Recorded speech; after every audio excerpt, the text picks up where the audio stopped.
It's now with great pleasure that I introduce our student speaker, Emily Izzo. As an international affairs and cultural anthropology major, Emily embraced Northeastern's commitment to global education. She studied in St. Petersburg, Russia, and worked on education issues in Northern Ireland. Here in Boston, she worked on criminal investigations at the Office of Attorney General of Massachusetts.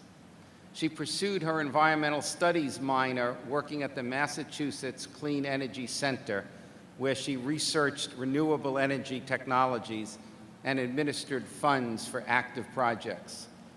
A Dean's Scholarship recipient, Emily is focusing next on work in the field of clean energy. Ladies and gentlemen, please welcome the class of 2014 student speaker, Emily Izzo.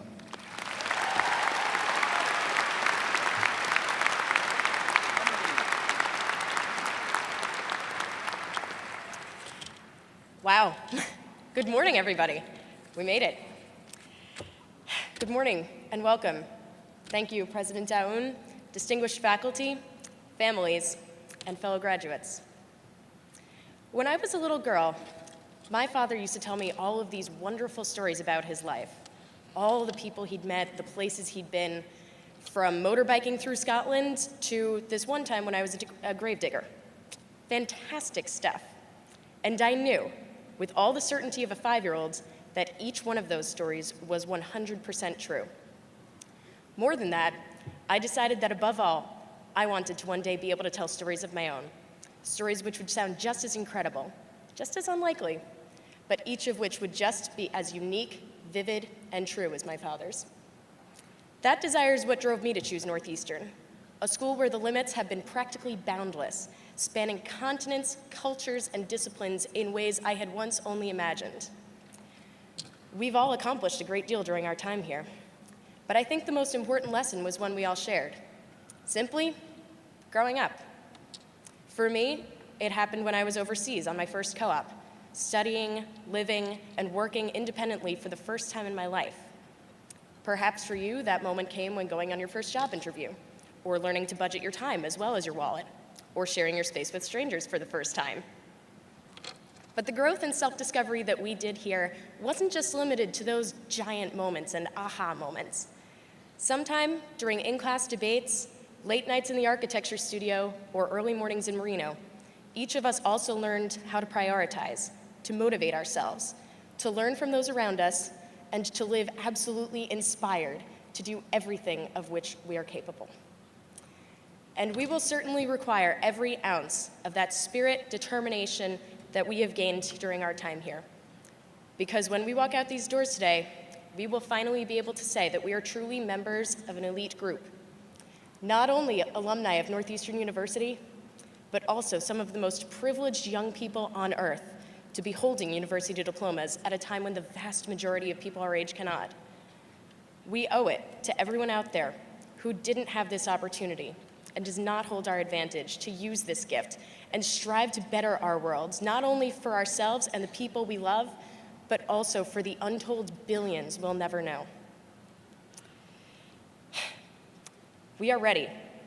We are ready to use our knowledge, to use our experience, and to use all the tools that we have developed here to move the earth in every way possible. We were not afforded this gift by our parents, our mentors, or ourselves to simply step into jobs or the next phase of education placidly. But even my dad, the man who told me all those wonderful stories all those years ago, didn't know exactly where he was going. But my mom did, always has, I think, and she made sure that from my infancy, I knew not only that I could go anywhere, but that my future was absolutely in my own hands. Today, standing in front of you all, I can say with certainty that that goes for every last one of us. We have the drive. We've proven it. We made the sacrifices. We gave classes our all, and as of today, we've done what we came here to do. But now the next steps lie before us, and it is time to give the world our all.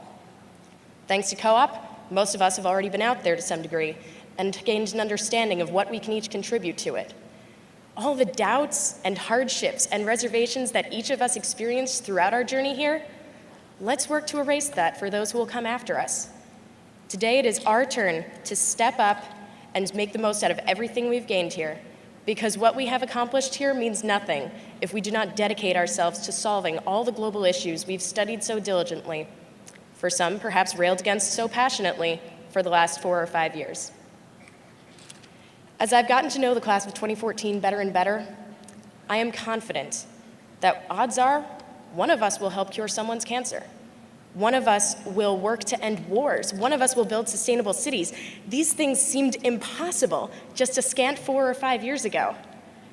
But now, having known you all and the esteemed professors, leaders, and mentors from whose collective experience we've all benefited, I feel assured that every problem does have a solution, that every stalemate is eventually broken, and that above all, people, with their myriad viewpoints, quirks, crazy pipe dreams, and newfangled theories are those solutions. So listen to each other's stories. Do not fear what is foreign, and above all, push your horizons out farther than ever before. I know we've all pushed ourselves hard, sometimes beyond belief. Capstone semester, for instance. But I'm also confident that even as we leave here, leave our professors, our roommates, Club Snell, this campus that has been our home for the last time today, we will continue to push. And fellow graduates, we are going to tell one heck of a story. Congratulations.